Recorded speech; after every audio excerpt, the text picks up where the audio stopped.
अस्सलाम वालेकुम viewers, welcome back. Microsoft Excel 2010 working with chart lecture number 19 है। इसमें हम चार्ट के ऊपर काम करना सीखेंगे।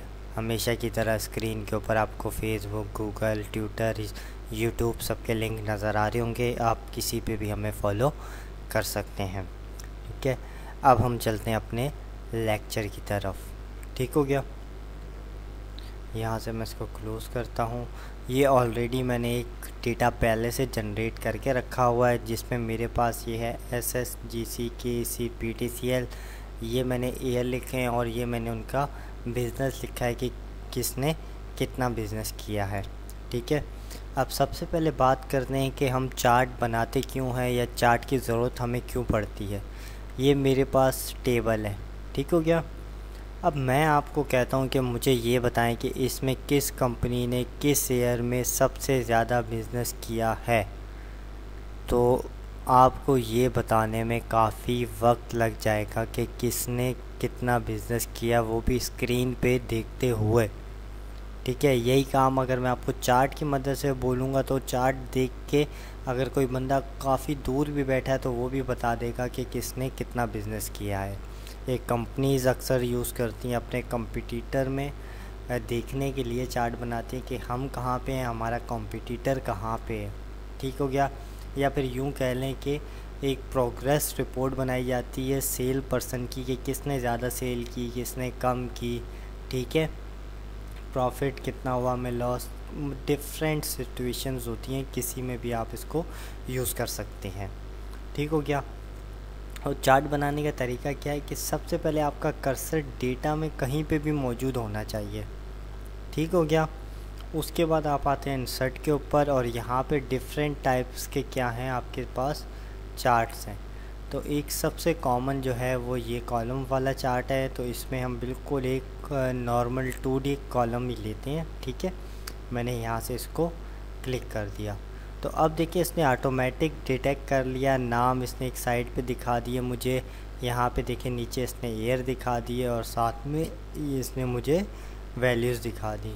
ठीक है, ये जो अमाउंट है कि इसने कितना बिज़नेस किया। ठीक हो गया। पुराने जो वर्जन होते थे उसमें आपको बताना पड़ता था एक्स एक्सेस में क्या है, वाई एक्सेस में क्या है, टाइटल कहाँ पे है। तो ये जो नया वर्जन है, ठीक है, मैं इसको ज़रा सा यहाँ पे मूव कर लेता हूँ। नया जो वर्जन है उसमें ये है कि आपको ये सब बताने की ज़रूरत नहीं पड़ती, ये ऑटोमेटिकली इसको डिटेक्ट कर लेता है। ठीक हो गया। अब हमने देखें चार्ट बना लिया, बाद में अगर हमें ज़रूरत पेश आए कि हमें इसकी टाइप को चेंज करना है तो वो किस तरीके से करेंगे। तो सबसे पहले देखें यहाँ पे आ रहा है चेंज चार्ट टाइप। मैं इसको क्लिक करता हूँ तो ये देखें यहाँ से मैं कोई भी, और भी बहुत सारे हैं ये नीचे, आप कोई भी ले सकते हैं। मैं सिर्फ दिखाने के लिए ये वाला ले लेता हूँ। ठीक है, मैंने कहा ओके। तो ये देखें ये मेरे पास डिफरेंट कलर का चार्ट टाइप हो गया।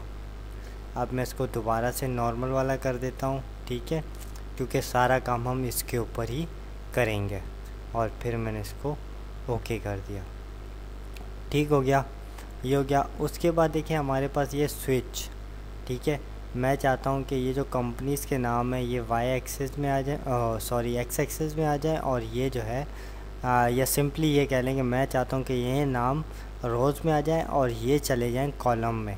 तो उसके लिए सिंपल सा ये ऑप्शन है स्विच रो स्लैश कॉलम। मैंने क्लिक किया तो अब ये देखें ये मुझे यहाँ पे दिखा रहा है, और साथ में ये देखें कि ये कलर भी हमें दिखा रहा होता है कि कौन सा कलर किसको किसकी निशानदेही करता है। ठीक हो गया। तो मैं इसको दोबारा स्विच करता हूँ तो ये देखें यहाँ पे मुझे दिखा रहा है कि ब्लू कलर SSGC का है, KC का जो है रेड है और PTCL का ग्रीन है। तो यहाँ पे देखें आपको बिल्कुल क्लियरली नज़र आ रहा होगा कि 2013 में सबसे ज़्यादा बिज़नेस KESC ने किया है। ठीक है, फिर दूसरे नंबर पे SSGC ने और तीसरे नंबर पे PTCL ने। अगर यही काम मैंने आपको कहा होता कि इन वैल्यूज़ को देख के मुझे बताएं तो आप में से तमाम लोगों के लिए बहुत मुश्किल होता ये बताना। ठीक हो गया। तो इसलिए हम लोग क्या करते हैं, चार्ट को डिज़ाइन करते हैं। उसके बाद हमारे पास है सेलेक्ट डेटा। ठीक है, अब देखिए ये डेटा मैंने जानबूझ के एक कॉलम छोड़ के लिखा था ताकि ये जब मैं चार्ट बनाऊं तो ये इसके अंदर इंक्लूड ना हो। बाद में अगर हमें कोई डेटा ऐड करना हो तो वो हम किस तरीके से ऐड करते हैं वो मैं आपको बताता हूँ, ठीक है। देखिए मैंने कहा सेलेक्ट डेटा और यहाँ से मैंने कहा ऐड, सही है। जैसे ही मैंने कहा ऐड तो ये मुझसे पूछ रहा है यहाँ पे नाम, ठीक है, सीरीज़ का नाम। मैंने इसको क्लिक किया और यहाँ से मैंने बता दिया ये है नेम, ठीक है। और देन मैंने इसको ये पूछ रहा है सीरीज़ की वैल्यू क्या है, फिर मैंने क्लिक किया और ये सारी की सारी वैल्यूज़ बता दी और इसको दोबारा से क्लिक कर दिया और फिर मैंने यहाँ से इसको कहा ओके, ठीक है। अब देखिए यहाँ पे मुझे इसको ये भी बताना पड़ेगा कि ये इस एक्सेस में हॉरिजॉन्टली जो एक्सेस है, ये जो नीचे वाली है, यहाँ पे क्या वैल्यूज़ हों, ठीक है। तो यहाँ से मैं इसको एडिट करता हूँ और यहाँ से मैं क्लिक करके ये रेंज सेलेक्ट कर लेता हूँ और फिर यहाँ से मैंने इसको क्लिक किया ओके और देन ओके। तो अब ये देखें यहाँ पे मुझे चौथा जो मेरी कंपनी थी या चौथा जिसको मैं ऐड करना चाह रहा था उसको मैंने यहाँ पे ऐड कर लिया है, ठीक हो गया। किसी को भी रिमूव करना हो दोबारा जाएं सेलेक्ट डेटा के ऊपर, ये देखें वायरलेस टेलीकॉम पे मैंने कहा यहाँ से रिमूव और ओके, ठीक है।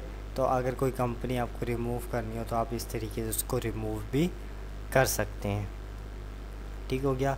ये डिफरेंट लेआउट हैं, ये हम लेआउट के मेन्यू में देख लेंगे, ठीक है, कि इनको हम किस तरीके से यूज़ करते हैं।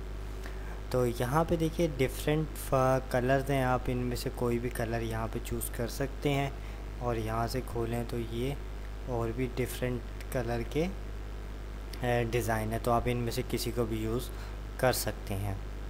अब देखिए जब मैंने चार्ट बनाया था तो ये इसी शीट के ऊपर आया। अब मैं चाहता हूँ कि ये अलग से एक शीट पे आए या शीट 2 पे चला जाए या शीट 3 पे चला जाए, तो उसके लिए क्या करेंगे हम लोग, उसके लिए ये होता है कि ये देखिए कोने पे आ रहा है मूव चार्ट, इसको आप क्लिक करें और यहाँ से न्यू चार्ट कर लें। अगर आपको डिफरेंट शीट पे चाहिए था तो यहाँ से शीट ले लेते और इसको आप कोई भी नाम दे दें, लाइक मैं इसको नाम दे देता हूँ चार्ट, ठीक है, और यहाँ से ओके कर देता हूँ। जैसे ही मैंने ओके किया तो देखिए डिफरेंट इसने एक अलग से शीट बनाई और सारा का सारा डेटा हमारे पास नेक्स्ट शीट के ऊपर आ गया। अगर मैं बाहर क्लिक करता हूँ तो ये देखें ऊपर के मेन्यू सारे गायब हो गए। फिर मैं इसको क्लिक करता हूँ तो ये देखें ये चार्ट का जो मेन्यू है ये हमें नज़र आ रहा है, ठीक हो गया। तो अब बात करते हैं हम लेआउट की। लेआउट पे आता हूँ मैं। लेआउट पे सबसे पहले अगर आपने चार्ट का कोई टाइटल देना है तो ये देखें चार्ट टाइटल आप दे दें, ठीक है। ये ओवरले पे है, अगर आप चाहते हैं कि अबव हो तो फिर ये अबव पे, और यहाँ से मैंने इसको डिलीट किया और यहाँ से मैं इसको बता देता हूँ फाइनेंशियल रिपोर्ट, ठीक है। आप इसको कोई भी नाम दे सकते हैं। अगर आपको इसको हटाना है, ठीक है, तो यहीं पे जाएंगे और यहाँ से इसको नन कर देंगे। एक्सेस टाइटल, ठीक है, एक्सेस टाइटल इस वक्त आ रहे हैं नन। मैंने कहा टाइटल बिलो, ये हॉरिजॉन्टल टाइटल, ये जो नीचे का टाइटल है इसमें आपने कोई टाइटल देना है, या यहाँ पे आ रहा है वर्टिकल टाइटल, यहाँ पे आपने कोई टाइटल देना है तो वो बता दें। मैं आपको एक का बता देता हूँ, दूसरा आप खुद चेक कर लीजिएगा। मैं कहा टाइटल बिलो एक्सेस, तो ये देखें यहाँ पे आ रहा है एक्सेस टाइटल। सेम उसी तरीके से जैसे मैंने ये नाम चेंज किया, इसका भी नाम यहाँ से चेंज कर सकते हैं। और अगर हटाना है तो यहाँ से इसको नन कर देंगे, ठीक हो गया। लेजेंड, लेजेंड क्या है, ये जो आपको नाम नज़र आ रहे हैं, ठीक है, ये कहाँ पे आए, ये आप इसको टॉप पे भी ला सकते हैं और डिफरेंट भी हैं, आप यहाँ से चेक कर लें, सही है। लेफ़्ट, बॉटम, राइट, फिर लेफ़्ट, सही है। ओवरले का ये है कि इसके ऊपर आ जाएगा, ठीक है। ये आप 1 बाय 1 सारे चेक कर लीजिएगा। डेटा लेबल, डेटा लेबल क्या है कि इनकी वैल्यूज़ जो हैं, ठीक है, वो आपको शो हो रही होंगी इनके ऊपर कि किसने कितना बिज़नेस किया। लाइक मैं इसको कहता हूँ सेंटर, सबके सेंटर में उनकी वैल्यू नज़र आ रही हो, ये देखिए सबकी वैल्यू मुझे नज़र आ रही है। और अगर ये देखें, मैं दोबारा आता हूँ, मैं इसको कहता हूँ इनसाइड एंड। तो ये देखें इनसाइड एंड, ये इस वक्त तो काफ़ी कॉम्प्लिकेटेड नज़र आ रहा है, लेकिन सम टाइम हमें इसकी भी ज़रूरत पड़ती है। जैसे देखिए 2012 में ये देखें, ये बिल्कुल हमें अलग अलग नज़र आ रहा है, सही है। तो हमें अक्सर इसकी भी ज़रूरत पड़ती रहती है कि इनकी वैल्यूज़ भी हमें नज़र आए। तो फ़िलहाल मैं इसको यहाँ से नन करता हूँ। डेटा टेबल, अगर आप चाहते हैं कि कोई टेबल आपको शो हो तो ये देखें, ये यहाँ से आप इसको टेबल भी शो कर सकते हैं। और यहाँ से मैंने कहा नन। एक्सेस, ठीक है, यहाँ पे show left to right axis, सही है।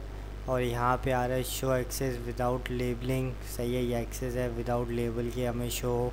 ये भी आप 1 बाय 1 इसको खुद ही चेक कर लीजिएगा। अगर फिर भी समझ ना आए तो मुझसे कांटेक्ट कर लीजिएगा। ग्रिड लाइन, ग्रिड लाइन यही है, ये जो आपको लाइंस नज़र आ रही हैं, ठीक है। ये लाइंस हो नहीं हो, मैं एक हटा के दिखा देता हूँ। ये देखें नन।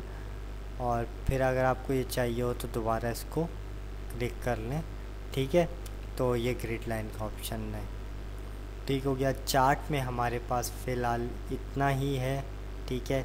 नेक्स्ट क्लास में हम लोग क्या करेंगे, पाइवेट टेबल और फिर उसके बाद पाइवेट चार्ट जो है उसको देखेंगे, सही है। देन हम माइक्रोसॉफ्ट एक्सेल को क्या करेंगे, एंड करेंगे।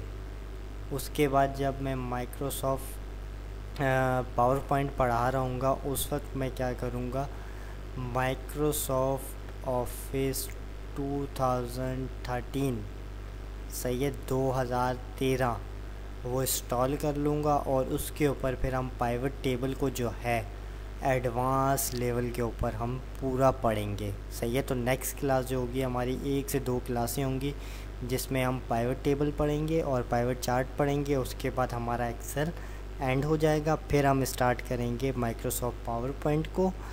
देन फिर हम लोग क्या करेंगे, साथ ही साथ ऑफिस 2013 का जो एक्सेल है उसमें पाइवेट टेबल के जो फीचर्स हैं वो सारे के सारे हम पढ़ेंगे और उसमें हम एडवांस लेवल पे पढ़ेंगे। तो दुआओं में याद रखिएगा। अल्लाह हाफिज़।